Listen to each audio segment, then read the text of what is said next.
بتاتے ہیں جہاں نفس کو حظ ملتا ہے. میں ایک دیہاتی ہوں, ہمارے دیہاتوں میں میلے ٹھیلے کا ماحول ہوتا ہے. کتوں کی لڑائی آئی تو 50,000 وہاں دے دیا, کرکٹ میچ آیا تو 1 لاکھ کا انعام وہاں دے دیا. جہاں نفس کو حظ ملا ہم نے دولت کا منہ وہاں کھولا, اور جہاں دولت لوٹانے سے رب راضی ہوتا ہے, اس کی رحمتیں برستی ہیں, وہاں غفلت کی پٹی. وہ کیا کسی شاعر نے کہا تھا کہ دیکھا ہے میں نے شہر میں کوڑے کے ڈھیر پر 2 بچے لڑ رہے تھے فقط ایک بیر پر, اور گندم امیر شہر کی ہوتی رہی خراب, بیٹی مگر غریب کی فاقوں سے مر گئی. اور اللہ نے آپ کو دولت سے نوازا, دولت وہاں دو جہاں دولت لٹانے سے رب راضی ہوتا ہے, اس کی رحمتیں برستی ہیں. ہمارے گجرانوالہ دھلا چوک پہ ایک بوڑھا 3 دہاڑے آٹے کا تھیلا اٹھا کے دوڑ لگاتا ہے. نحیف تھا, 2 قدم چلا کے لوگوں نے پکڑا اور خوب زد و کوب کیا, اور بعد میں سوال کیا کہ بوڑھے یہ جرت کیوں کی؟ تو وہ بوڑھا رونے لگا. وہ کہتا ہے 1 ہفتہ ہو گیا مجھے اس چوک میں آ کے کھڑا ہوتا ہوں مزدوری کے لیے, اور مجھے بوڑھا سمجھ کے لوگ چھوڑ کے چلے جاتے ہیں. ہفتہ ہو گیا بچے بھوک سے مر رہے ہیں. آج ان کی بھوک دیکھی نہیں گئی تو چوری پہ وہ آمادہ ہوا,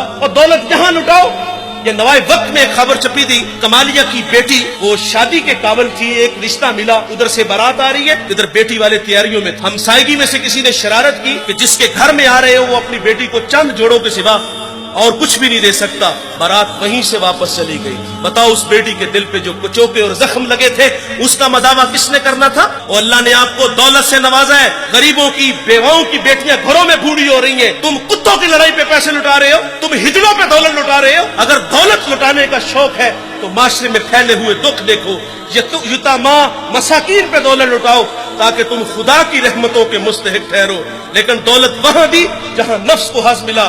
جب اس بیٹی نے کہا کفل مجھے بھوک تیرے تک کھینچ لائی ہے, یہ ایک جملہ کفل کی ہدایت کا سبب بنا. دل کے آئینے پہ چوٹ لگی, کفل رونے لگا, ہاتھ جوڑ کے کہتا ہے بہن مجھے معاف کر دے, تو جس عزت سے آئی ہے اسی عزت سے واپس گھر چلی جا, اور میرے لیے دعا کر کہ میں بڑا ہی کتا انسان ہوں, اللہ مجھے معاف کر دے. وہ بیٹی گھر چلی گئی اور ادھر تقدیر کا قلم چل گیا. اسی رات کفل کو موت آ گئی. صبح ہوئی تو زمانے نے کفل کی دیوار پہ یہ لکھا ہوا پڑا تھا کہ اللہ نے کفل کو معاف کر دیا ہے. وہ معاف کر کے راضی ہوتا ہے. بھائی کوئی بندہ مرنے سے پہلے آ جائے, ہاتھ جوڑ کے کہہ دے کہ یا اللہ آج کے بعد گناہ نہیں کروں گا, یہ اس کا وعدہ ہے کہ جو میری چوکھٹ پہ 2 آنسو لے آتا ہے میں اس کے گناہ کو لوح محفوظ سے مٹا دیتا ہوں. اس ویڈیو کو شیئر ضرور کیجئے, ہو سکتا ہے آپ کے ایک شیئر سے یہ بات کسی کے دل میں اتر جائے. جزاک اللہ.